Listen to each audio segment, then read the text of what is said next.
Welcome to a quick practical guide on turning off vibration for Dropbox default notifications.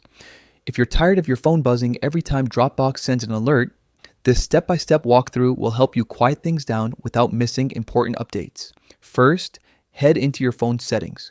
You'll find a lot of customization there, so take a moment to locate the section that controls apps and how they communicate with you. In Settings, tap on Apps. This is where your installed programs live and where you can tailor behavior for each one.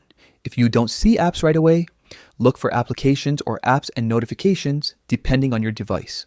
Next, find and select Dropbox from the list of installed apps. You've already chosen the app you want to adjust, so you're on the right track to refine its notifications. Now, tap on Notifications. Here you'll see how Dropbox communicates with you, including sounds, banners, and vibration settings.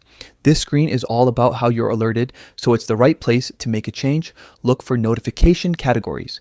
This option groups Dropbox alerts by type, like messages, reminders, or shared activity. It's common for modern apps to use categories to give you more granular control over what you're notified about and how. Finally, locate the default category. Within it, you'll see the Vibrate toggle. Turn this off to stop the device from vibrating when Dropbox sends a notification.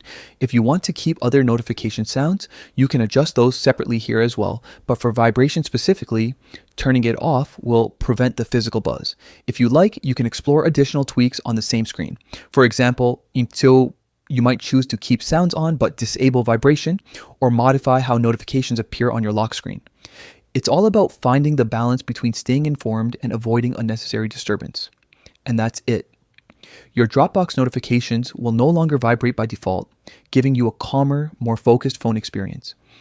If you found this helpful, consider keeping your notification preferences organized so you're not overwhelmed by updates from multiple apps.